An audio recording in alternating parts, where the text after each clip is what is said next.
We've probably all joked about committing a violent act and then pleading insanity when brought before a judge. No? Just me? In all seriousness, that is an actual quote from a real article written by Gabriel Taylor on the definition of insanity by the Oxford Law Dictionary. I want to write a book in the future that centers around a character that goes insane, and so in doing that, I wanted to do a little bit of research on how to write insane characters. There are a ton of guidelines that you want to keep in mind when you're writing a character that goes insane, a lot of which we will touch on, but I wanted to really come here today to discuss the real aspects of insanity. Netflix has recently released their new series Dahmer Monster, the Jeffrey Dahmer story, and I gave it a watch, and right after I was recommended a ton of interviews and a ton of different news articles about Dahmer. For those of you who don't know, Jeffrey Dahmer is a convicted serial killer, and the show basically follows his life through childhood and teenage life and kind of into adulthood when he began murdering people. And I found it interesting that upon looking up information about the case, it was concluded that he was legally sane at the trial. I thought I was stepping into a situation with someone like Jinx from Arcane or maybe even Homelander from The Boys, but it was completely different. And I'm doing this video for a couple different reasons. One is basically because I want to write a character that goes insane, so it gave me a little bit of an excuse to do a deep dive. And second was that insanity has always fascinated me. I love a story where you can follow the character as they descend into madness and kind of see where they started off and see how much of a shift they've gone through throughout the whole timeline. The challenges, and especially when the breaking point occurs and everything kind of goes haywire, that's such an interesting story to tell. Nothing could be as fantastical as these stories make insanity out to be, but there's something pretty fantastic about the human mind and how everything can change in what seems like a blink of an eye. Why don't we dig deeper into what the definition of insanity really is, the difference between insanity and mental illness, and what really is true insanity. I also want to elaborate on the cliches presented by modern media on insanity and how those cliches usually lend themselves to some pretty scary interpretations of mental illness. Let me be clear before I start hopping into this. I am in no way excusing Jeffrey Dahmer's actions. It's weird that I even have to mention it at this point, but it is what it is. Regardless of whether he was misunderstood or his childhood or any trauma that he had gone through, he was still a terrible person. I'm more interested in the circumstances that caused him to be the way that he is and want to dive into how realistic those are and how far swayed he became. And with the new Jeffrey Dahmer series out, I thought it gave me the perfect excuse to dive into it and also explore someone who a lot of people would consider insane.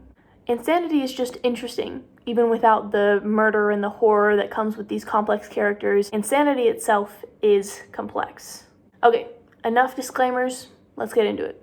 Jeffrey Dahmer was born on May 21st, 1960 in Milwaukee, Wisconsin. For those of you who've watched the Dahmer series already, I'll try and speed through this as fast as I possibly can.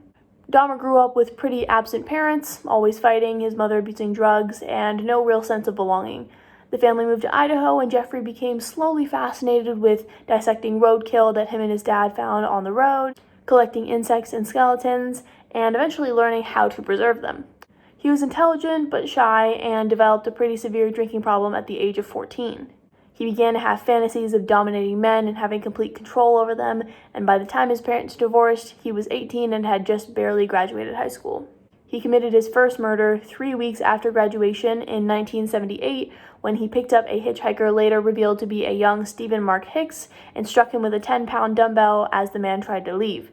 Dahmer buried his body in pieces in his backyard and tried to hold down a job but couldn't, and so he left Ohio, went to the military, served until 1981 until his drinking problem deemed him unfit to work, came back and lived with his father and stepmother, and then left to live with his grandmother. He had just begun to explore a lot more of his sexuality, and he had known that he was gay pretty much from the age of 16, but now he had a lot more time to explore bathhouses and gay bars and actually talk to people.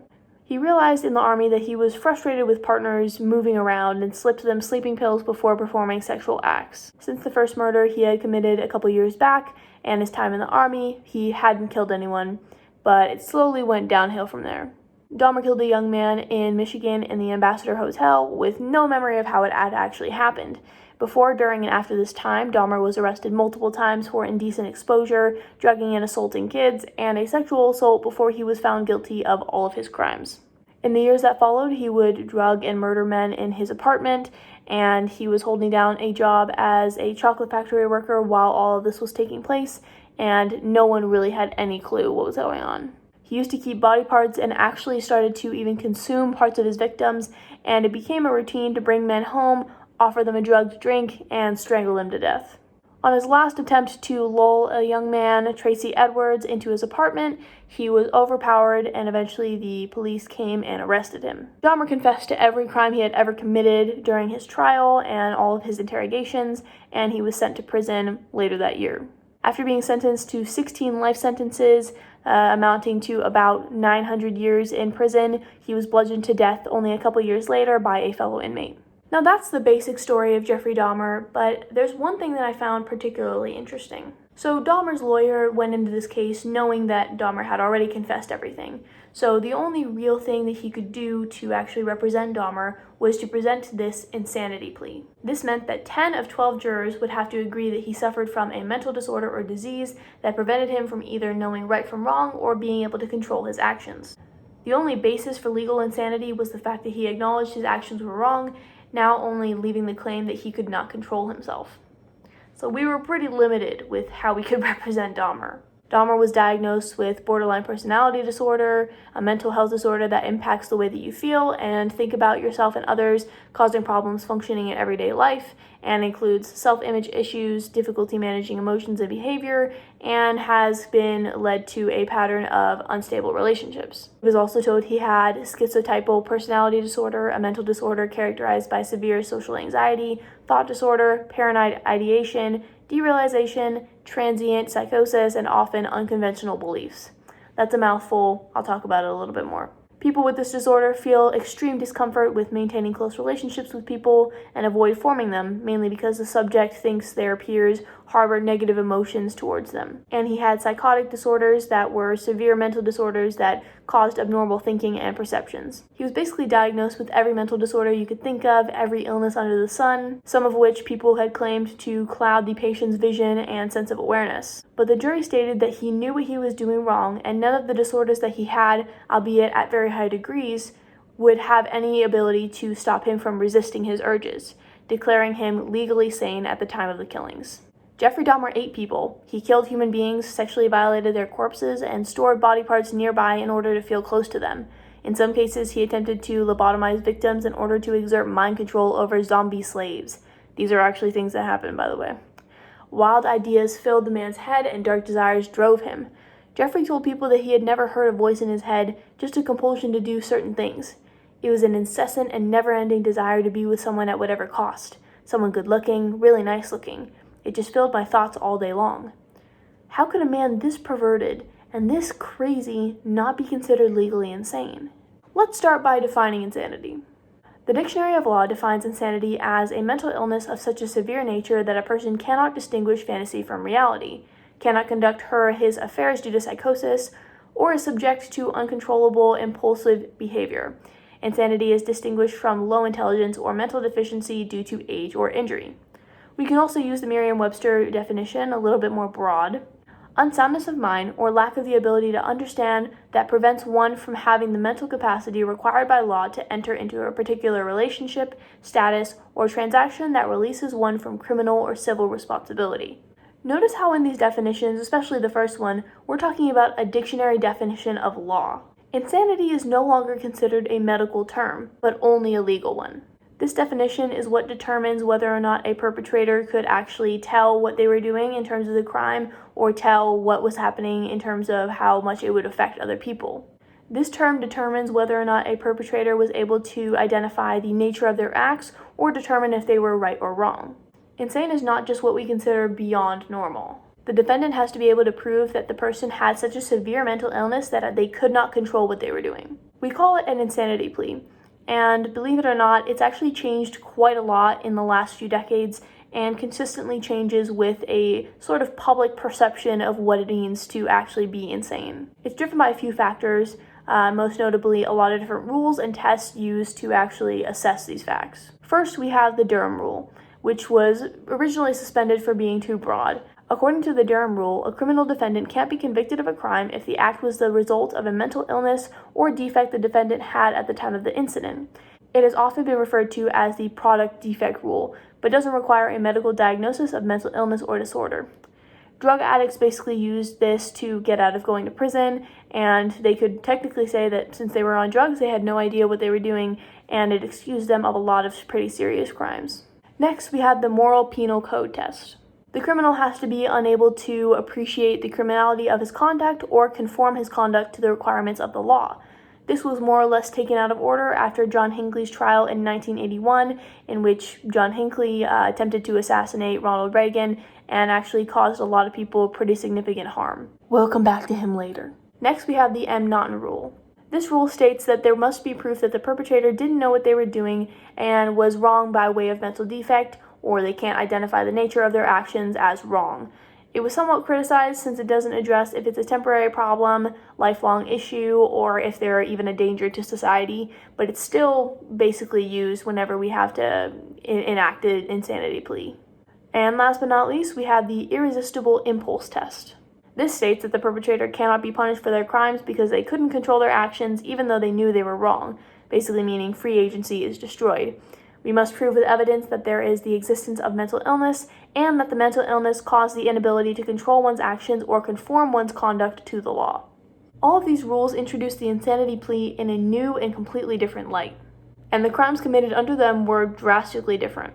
For example, let's go back to John Hinckley Jr. Hinckley was the man who attempted to assassinate Ronald Reagan in 1981 and was actually found not guilty by insanity. He had been obsessed with Jodie Foster from Taxi Driver, in which the plot follows the assassination of a presidential candidate, and he stalked her, sending her love letters and calling her nonstop. He thought the only way to impress her would be by killing the president, and in the process, Reagan was seriously wounded by a bullet ricochet. He was put under psychiatric care for 3 decades and was let out 5 years ago after they declared he was no longer a danger to society. This sent the nation into outrage and led to the Insanity Defense Reform Act of 1984 that changed the rules of mental illness for federal court hearings in the U.S. Defense Psychiatric Reports, and they portrayed Hinckley as insane while the prosecution reports characterized him as legally insane. So there was already kind of a dispute over whether or not we should send this guy to prison or care facilities. But really, what was the main difference here? So according to the main rules at the time, any perpetrator using the insanity plea would have to be unable to appreciate his crime while also being unknowing to any consequences that followed. It wasn't purely based on what the man had in the past or was being diagnosed with.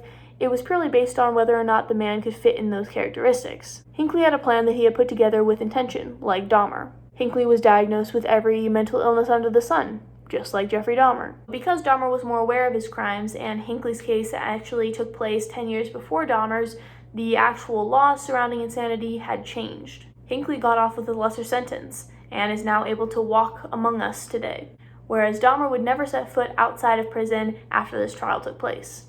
There are other things that factored into it, such as the time difference. Temporary insanity is easier to consider when the time span is shorter and the incident singular.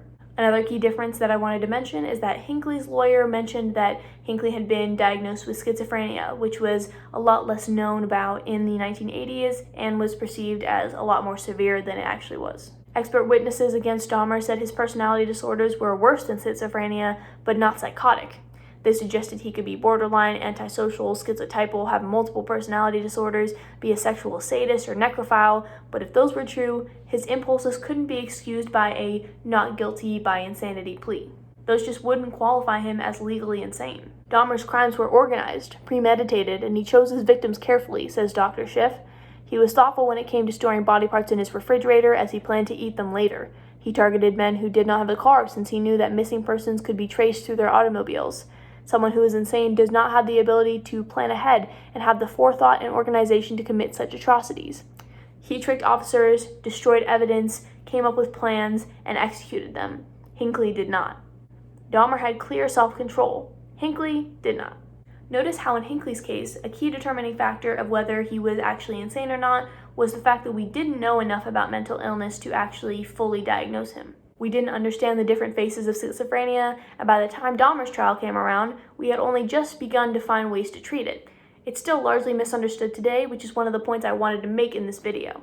The difference between life and death, treatment or prison for these two men, albeit having completely different crimes, was the difference of 10 years and real research into mental illness and mental health. While all of us may consider them insane, when it comes to the law, it's a completely different story. The Netflix series Dahmer illustrates the story extremely well, and does well to not sugarcoat the atrocities faced at the hands of Mr. Dahmer. We repeatedly see Dahmer get in fights with potential partners like Tracy Edwards and Tony Hughes, saying things like, "Am I weird? Are you scared of the movie or are you scared of me? How do I know I'll see you again?" We see him talking to the young boy Conorak saying, "Everyone wants to leave me, so I'm going to make you my zombie." We're seeing clear mental issues here. Abandonment, paranoia, manipulation, the list goes on. Dahmer is attempting to find justification in his killings, the reasoning being that these people would try to leave him if he didn't keep them there. Especially when Steven, his first victim, tells him that he's leaving for the concert and Dahmer doesn't want him to go. He feels in the only way that he knows how, with violence. Throughout the series, we also see that it paints a really accurate picture on the fact that Dahmer really was in control. As the story unfolds, we learn that he was a raging alcoholic and was never really sober during any of his killings. In the Tracy stage, he uses the fact that he's gay as an unaccepted thing that may lure cops away. He's putting up an act so he can resort to the only thing he knows how to do well: dissection, corpse dismantling, and human experimentation. In the case with Conorak, Jeff is clearly aware that he's in trouble when the boy tries to escape, but he manages to talk his way out of it. He's perfectly aware of his actions up until the moment he dies in prison, which is a distinguishing factor about his case. We see the complete story unravel as everything he really relies on in his life leaves him. His mannequin he stole gets taken away. He takes away 2 lives of men he didn't mean to kill, meaning he was the sole cause of those men leaving and no one else. And when he meets Tony and starts to have a good time, Tony tells him that they don't have to play the same games anymore, which sounds like him telling Dahmer what to do. This causes him to spiral, and he lets his old urges take over. He freaks out and he can't let Tony leave. Everyone he's ever known has left him, and he's not going to let it happen again. When Jeff goes to prison and he tries to find God, he realizes that if God can forgive him and absolve him of all his sins, God would never leave him. The only thing he had to do was believe. The way this story is told is an example of what mental illness looks like at a very extreme end. Trauma that runs so deep that you can't see the end of it and kind of spirals into a truly disturbed individual. We have the tendency to think of insanity in the same vein of mental illness, in that people who talk to themselves are insane or may experience manic episodes are insane. But this is a pretty dangerous ideology that can lead to people getting seriously hurt and not getting the help that they deserve. We look at classic insane characters like Homelander or Jinx and feel that something is deeply disturbed within them. But we also need to understand that when we write characters like that, those troubled minds are based on real mental health. This whole story of mental illness is something that needs to be discussed further and addressed. We can't just classify people as insane and move on. There's a big picture here. Understanding the real definitions and terms used in legal systems is super important, especially in terms of how they translate to societal norms. It's important in knowing who you're voting for, who you're representing, what you're even fighting for. Mental illness can be both mild and pretty severe, and a lot of people suffer with it, but we have to realize that calling people insane isn't going to help them. In fact, insanity is a very cut-crease way of thinking in terms of people not knowing what is different from reality and what is different from fantasy. Insanity is not only a representation of mental illness, but it's also a representation of what society deems acceptable standards. We think back to the John Hinckley, Jeffrey Dahmer incident, and, think about if the two were switched in terms of timelines. It's scary to think about what would have happened if times were reversed. 20% of adults in the US will suffer from a mental illness in a given year. Half of adults will need treatment at some point in their life, and 4% of adults suffer from a severe mental illness that interferes with their everyday life. While we continue to push back on stereotypes and address things with correct terms, it's still far behind where we need to be in terms of diagnosing, helping, treating, and really finding these individuals that are suffering. We need to supply these people with the right information to cope. Cases of supposed insanity that fall in line with an insanity plea are more often people who failed to get the help they need early on or could help themselves until it was too late. By addressing possible insanity with more care and being more specific about mental illness and how to solve these problems, we increase the likelihood of these people getting better. By doing more dedicated research and learning about the faces of mental health, we can help more teenagers, adults, and elderly find peace. Language matters. I want to end off on a note that matters, not just create a throwaway video that's just talking your ear off about murderers. We can take away a lot of things about the law system from Jeffrey Dahmer's story. You can take away the fact that people of color weren't listened to or trusted, and that's a part of the story that shouldn't be ignored. You can take away the lax nature of police officers and the lack of responsibility taken for Dahmer's actions, and that's something we need to prioritize improving. And you can also take away the fact that what we do as a society and what we do for the people in charge determine the status quo. Change can happen, and it all starts with us. That's a very Gen Z thing to say, I admit, but let's talk about it. You know, I talk about change a lot, and it's something that means a lot to me, and the more that we talk about it, the more that we can create this message of inciting change. It's hard for us to picture what we can do for a society when we're all just acting as one, but it all starts with one. Within tech, within global warming, within hunger, within sickness, within mental illness. And really, what's more frightening than reality itself? Thank you so much for watching. I want this channel to be a place where I can kind of talk about a lot of different things that interest me and explore a multitude of different topics, so thank you for bearing with me while I kind of figure this whole system out. If you care about this or care about philosophy or social issues or tech or climate or anything like that, let me know what you'd like to see from me. You can check out my new podcast series, 18-Year-Old Adults, down in the description, and all my socials and everything is below. All of the sources that I used in this video are also linked below, and if you liked it, feel free to subscribe. Thank you so much again, and with that being said, I am Little Bird, signing off.